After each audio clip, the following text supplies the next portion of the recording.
नमस्कार स्टूडेंट, स्वागत है आपका मेरे YouTube चैनल आर्ट ज्ञान कला में। मैं हूं ज्योति चौहान आप लोगों के सामने और मैं लेकर आई हूं आज, क्योंकि जो ग्रुप हैं, ग्रुप से जुड़े क्वेश्चन देखिए। जो अभी आप लोगों का जो एग्जाम आ रहा है, जो नियर बाय एग्जाम है, वो है सबसे पहले केवीएस का एग्जाम।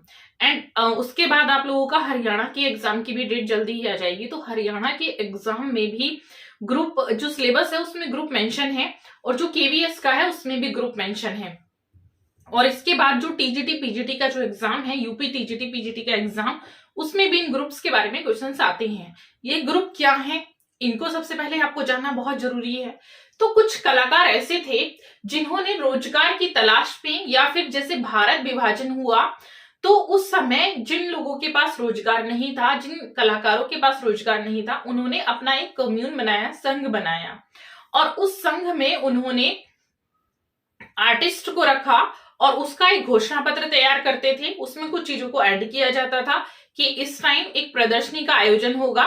तो इस तरह से एक ग्रुप का निर्माण किया जाता था, एक कलाकार समूह का निर्माण किया जाता था। तो वैसे ही ग्रुप का मैं ग्रुप लेकर आई हूं, पैक ग्रुप, जो कि बहुत प्रसिद्ध है।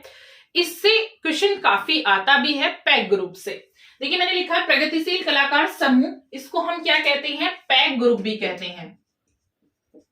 ठीक है, अब अगर मैं बात करूं कि इसकी स्थापना कब हुई थी, तो 1947 में मुंबई में इसकी स्थापना हुई थी। किसके द्वारा हुई थी, तो एफ.एन. सूजा के द्वारा हुई थी। एफ.एन. सूजा आप जानते भी हैं कि थोड़े जो एक कम्युनिस्ट पार्टी से जुड़े हुए भी थे, और इनका जो स्वभाव था वो कैसा था, वो विपरीत, इनका स्वभाव थोड़ा जैसे हमेशा हर किसी से लड़ाई झगड़े करने वाला स्वभाव था। तो इन्होंने स्थापना की, और इस समूह की स्थापना के बाद इनको काफी प्रसिद्धि भी हासिल हुई। इस संघ के महासचिव भी सूजा ही थे। और देखिएगा, इसके बाद इसका जो घोषणा पत्र है वो तैयार किया गया। घोषणा पत्र मतलब प्रथम बैठक इस ग्रुप की हुई थी, वो एफ.एन. सूजा के द्वारा, मतलब जो घोषणा पत्र तैयार किया गया वो एफ.एन. सूजा के द्वारा ही तैयार किया गया था। इसके कुछ कलाकारों के बारे में मैं बता देती हूँ, इसमें कौन कौन से कलाकार थे। तो इसमें के.एच.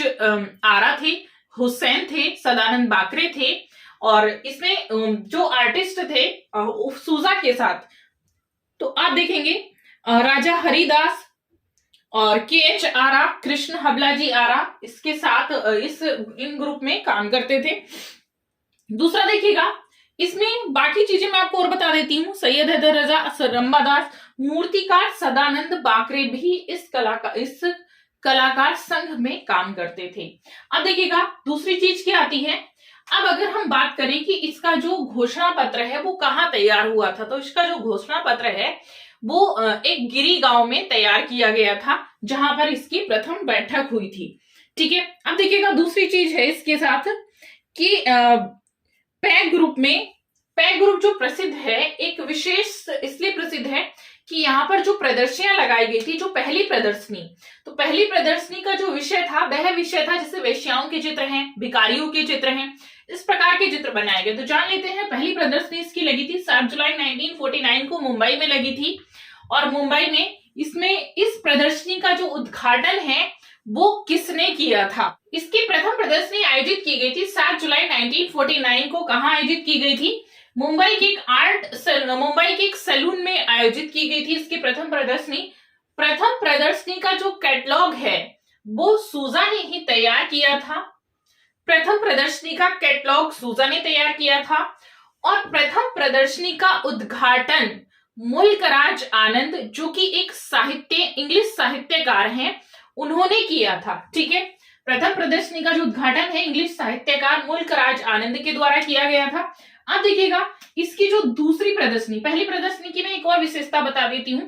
पहली प्रदर्शनी में जो चित्र मैंने अभी बताए हुए भी हैं कि वैश्याओं और भिखारियों से संबंधित चित्रों को बनाया गया था यहाँ पर, और साथ साथ जुआरियों के जो चित्र थे वो भी दिखाए गए थे। क्योंकि पैक ग्रुप की एक विशेषता और है, पैक ग्रुप का जो विषय था, पैक ग्रुप क्यों प्रसिद्ध हुआ, तो पैक ग्रुप जो प्रसिद्ध हुआ था क्योंकि यहाँ पर ईसा मसीह से संबंधित चित्रों को भी बनाया गया है।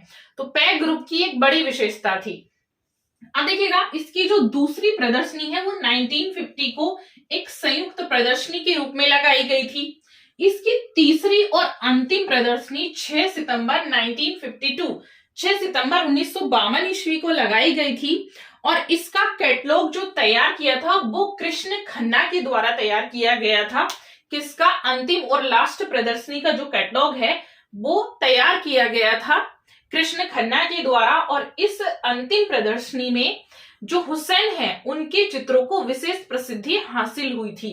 और अगर हम दूसरी ये पहली प्रदर्शनी की बात करें कि पहली प्रदर्शनी में जो प्रसिद्धि हासिल हुई थी वो किसको हासिल हुई थी, तो देखिएगा जो पहली प्रदर्शनी हम पढ़ते हैं तो इसमें क्योंकि कैटलॉग जो है वो सूजा ने तैयार किया था और इसमें जो चित्र प्रदर्शित हुए थे, मतलब जो जिन चित्रों की प्रसिद्धि थी प्रथम प्रदर्शनी में अगर देखें तो KH आरा के चित्रों की प्रसिद्धि थी। लेकिन वहीं पर अगर अंतिम प्रदर्शनी में देखा जाए तो हुसैन के चित्रों को ज्यादा प्रसिद्धि मिली थी। हुसैन तो वैसे भी आप जानते हैं कि फेमस रहे हैं, सबके दिलों पर राज करने वाले आर्टिस्ट रहे हैं।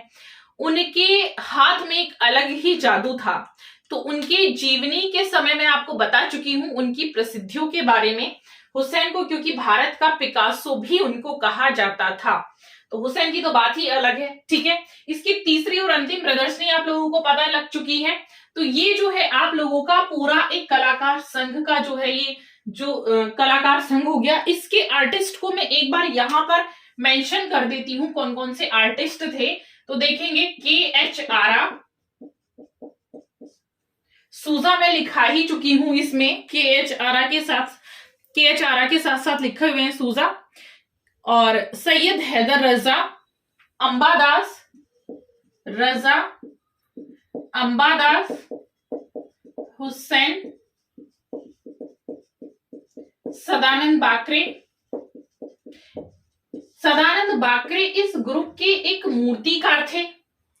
ठीक है, सदानंद बाकरे इस ग्रुप के एक मूर्तिकार थे। तो ये कुछ आर्टिस्ट थे जिन्होंने यहां पर काम किया था। इसके अलावा भी अन्य आर्टिस्ट थे। और इसके बाद अगर आप देखेंगे तो पैग ग्रुप की एक और विशेषता मैं बता देती हूं। ये वैसे 1952 और 53 के बाद, क्योंकि इसकी जो प्रदर्शनी है वो 52 में लगी थी, 53 के बाद ये जो ग्रुप है ये बिखरने लगा था। और इन ग्रुप्स के बिखरने का रीजन ये होता था कि यहाँ से जिन कलाकारों को छात्रवृत्ति या रोजगार मिलता था तो वह अपने काम की तलाश में वो चले जाते थे, अपने काम पर वो चले जाते थे। तो जहां से एक कलाकार इस ग्रुप से निकला, समझ लीजिए ग्रुप बिखरना शुरू हो जाता था। अब इस ग्रुप में एक चीज और है कि जो फ्रांसिस न्यूटन सूजा को मैंने यहाँ पर आप लोगों को बताया है, इनको आकृति चित्रण के लिए जाना जाता था। ठीक है, दूसरा KH आरा को जो मैंने बताया है वो चित्रण विशेषज्ञ माने जाते थे। KH आरा को चित्रण विशेषज्ञ माना जाता था। रजा को दृश्य चित्रकारी के रूप में जाना जाता था। ठीक है, रजा को किस लिए जाना जाता था? दृश्य चित्रकारी के रूप में जाना जाता था। और अगर हम कहें तो यहीं से बिंदु शैली का भी आविष्कार किया गया था। तो ये था आप लोगों का बहुत ही इंपॉर्टेंट ग्रुप, आपका पैग ग्रुप, जिसको हम प्रगतिशील कलाकार समूह या पैग ग्रुप के नाम से भी जानते हैं।